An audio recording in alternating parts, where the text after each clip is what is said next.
आज हम लोग पॉलिटिकल साइंस क्लास 12 का सिलेबस जानेंगे। पॉलिटिकल साइंस में क्या है देखिएगा। चैप्टर 1 में 4 टॉपिक पढ़ना है आप लोगों को। नेशनल इंटरेस्ट है, नेशनल पावर है, ग्लोबलाइजेशन है और इंटरनेशनल रिलेशन है। लेकिन नेशनल इंटरेस्ट और नेशनल पावर चूंकि आ चुका है इससे क्वेश्चन, तो ये आप लोगों को नहीं पढ़ना है। आप लोगों को सिर्फ 2 टॉपिक पढ़ने हैं, वो है ग्लोबलाइजेशन और इंटरनेशनल रिलेशन। ये क्या है कि लॉन्ग क्वेश्चन इसी से आएंगे। उसके बाद आता है चैप्टर 2, चैप्टर 3, चैप्टर 4, तो इसे सिर्फ शॉर्ट क्वेश्चन आएंगे, लॉन्ग क्वेश्चन नहीं आएंगे। चैप्टर 2 आपका है post second world war period, यानी कि सेकेंड वर्ल्ड वॉर के बाद क्या क्या परिस्थितियां हुई, क्या क्या घटनाएं घटी, वो हम सब लेंगे इसमें। उसके बाद आता है फॉरेन पॉलिसी। एक देश अपनी फॉरेन पॉलिसी कैसे बनाता है, उसके क्या क्या प्रिंसिपल्स हैं और किस इंटरेस्ट पे वो काम करता है, ये सब इसमें बताना है। उसके बाद चैप्टर जो 4 है हमारा, वो यूएनओ है। आप सब पढ़े होंगे क्लास 10 में यूएनओ यानी यूनाइटेड नेशन ऑर्गेनाइजेशन, इसके बारे में हमें बताना है। तो पहले हम जानने की कोशिश करेंगे कि नेशनल इंटरेस्ट क्या है। तो नेशनल इंटरेस्ट कहने का अर्थ होता है राष्ट्रीय हित। बाद में सारे टॉपिक्स लॉन्ग में पढ़ाए जाएंगे, अभी आज चूंकि सिलेबस बता रहा हूं इसलिए सिर्फ थोड़ा थोड़ा बता के चला जा रहा हूं। नेशनल इंटरेस्ट होता है हर एक देश की अलग अलग इंटरेस्ट होती है। कहने का मतलब ये है कि एक देश का अपना अलग इंटरेस्ट होता है। आपके पास क्या संसाधन है ये जानना होता है कि कौन से संसाधन आपके पास हैं और क्या क्या जरूरतें हैं। जैसे हम लोग इंडिया से हैं, तो इंडिया चूंकि अनएम्प्लॉयमेंट है और कहीं ना कहीं एक जो इम्पोर्टेंट चीज है वो है कि रिसोर्सेस होने के बावजूद है, तो हम लोग को देखना होता है कि हमें क्या चाहिए। तो हमें सबसे ज्यादा जरूरी चीज है कि इंडस्ट्रियलाइजेशन करना होगा अपने देश को, जिससे जितनी बेरोजगारी हो वो खत्म।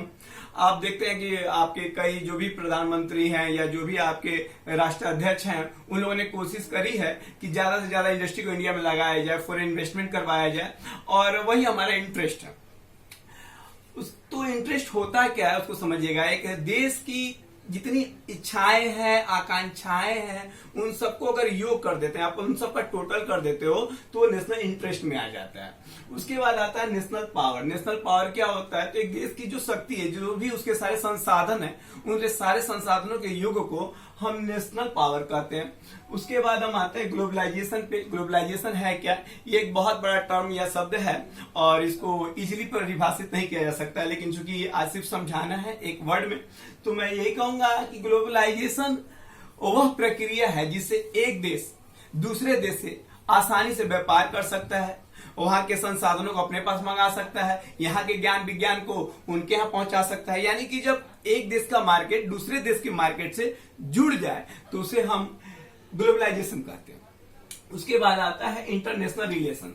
आपको पता है कि इन तीनों प्रक्रिया के लिए एक देश को दूसरे देश से रिश्ते बनाने पड़ते हैं, और जब हम एक देश से दूसरे देश से रिश्ते बनाते हैं तो ये इंटरनेशनल रिलेशंस के द्वारा अंतर्राष्ट्रीय संबंध, जब एक देश अपने हितों की पूर्ति के लिए या अन्य किसी कारणवश दूसरे देश से जब संबंध बनाता है तो उसे हम इंटरनेशनल रिलेशंस कहते हैं। उसके बाद चैप्टर 2, चैप्टर 3, चैप्टर 4 से लॉन्ग क्वेश्चन आने नहीं है। अब आते हैं हम लोग चैप्टर 5 पर।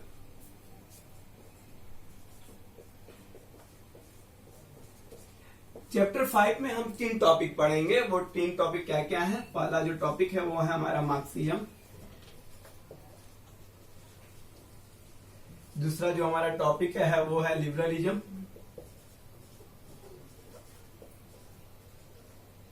और तीसरा जो हमारा टॉपिक है वो है गांधीज्म।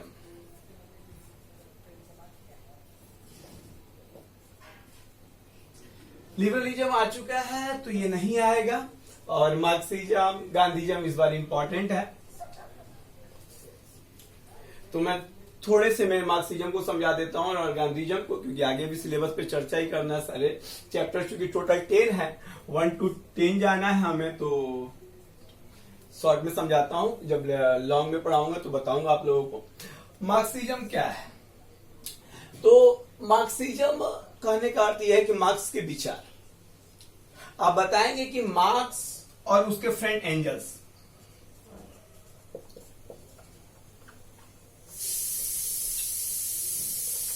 दोनों ने मिलकर, मार्क्स और एंजल्स दोनों ने मिलकर विज्ञान पर, साहित्य पर, धर्म पर, राजनीति पर जो अपने विचार दिए।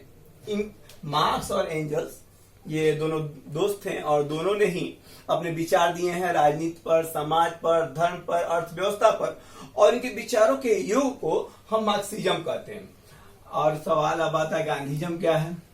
तो यही है वही कि गांधी जी ने जो अपने विचार दिए हैं समाज पर, राजनीति पर, अर्थव्यवस्था पर, उनके विचारों को ही हम क्या कहते हैं, गांधीजम करते हैं। अब चैप्टर 5 तक हमारा कंप्लीट हो गया है। ठीक है, पढ़ेंगे चैप्टर 6, चैप्टर 7, चैप्टर 8, चैप्टर 9। इन चारों से लॉन्ग क्वेश्चन आते हैं और ये चारों चैप्टर जो है आपके एडमिनिस्ट्रेशन पर डिपेंड है।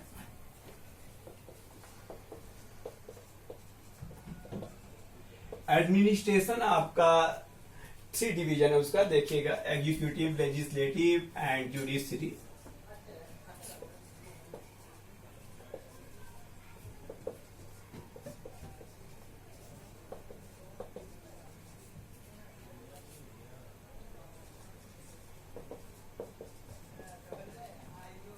अब एग्जीक्यूटिव में आप सबको पता है कि मतलब कार्यपालिका इसको कहते हैं,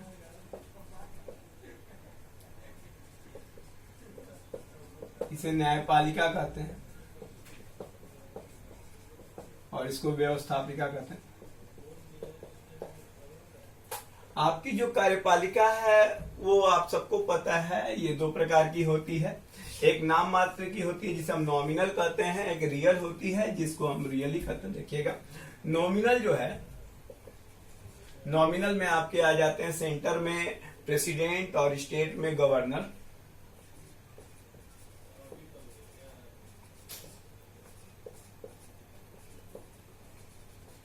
ये दोनों हम लोग को पढ़ना होगा। हम आप आज के क्लास के बाद से आप लोगों को ग्रुप में भेज देंगे इंपॉर्टेंट क्वेश्चन क्या क्या है, क्योंकि प्रेसिडेंट जैसे आ चुका है तो ये नहीं पढ़ना, हमको गवर्नर पढ़ना ही होगा। उसके बाद आपका जो रियल हेड है वो है प्राइम मिनिस्टर, पीएम, और स्टेट लेवल पे हम बात करते हैं तो सीएम। ये सब जो है रियल एग्जीक्यूटिव हेड है और ये सब नॉमिनल है।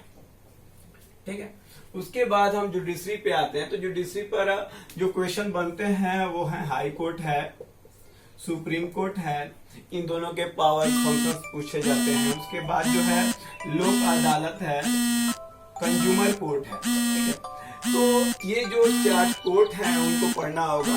और उसके बाद जो है आप व्यवस्थापिका पे आएंगे। तो व्यवस्थापिका में पार्लियामेंट यानी संसद, आप सब जानते हैं, संसद या पार्लियामेंट में हमको पूरा टॉपिक पढ़ना है। ठीक है, और ये सबसे काफी लॉन्ग आता है, तो इन सबको जो जो टॉपिक मैंने लिख रखा है ये सारा पढ़ना है हम लोगों को चैप्टर 6, 7, 8, 9 में। चैप्टर 10 से सिर्फ ऑब्जेक्टिव पूछता है और आप लोकल सर्विस गवर्नमेंट इसको कहते हैं, स्थानीय सरकार। शहरों के लिए अलग होती है, गांव के लिए अलग होती है। शहर में आप चूंकि हावड़ा में जैसे रहते तो कॉर्पोरेशन है, पहले ये म्यूनिसिपैलिटी था। छोटे शहरों के लिए म्यूनिसिपैलिटी होता है, बड़े शहरों के लिए कॉर्पोरेशन होता है। उसके बाद जब हम गाँव में आते हैं तो यहाँ पर जिला परिषद, ग्राम समिति और ग्राम पंचायत, ये 3 डिवीजन होता है। इसको जब आप लोगों को एलोबरेट करूंगा, डिस्कस करूंगा जब इस टॉपिक को, तो बताऊंगा क्या क्या है। उसके बाद कल से हम लोग ग्लोबलाइजेशन, जो चैप्टर 1 का जो सबसे ज्यादा इंपॉर्टेंट क्वेश्चन है और टॉपिक भी है, क्योंकि एक टॉपिक से कई क्वेश्चन निकलते हैं, तो ग्लोबलाइजेशन से भी 2-3 क्वेश्चन निकलेंगे आप लोगों के। कल ग्लोबलाइजेशन को हम लोग अच्छे से पढ़ेंगे। उसके बाद एक जूम ऐप से आप लोग को दिया जाएगा, वो डाउनलोड कर लोगे आप लोग, तो ऑनलाइन सबको पढ़ा सकूंगा मैं। ठीक है।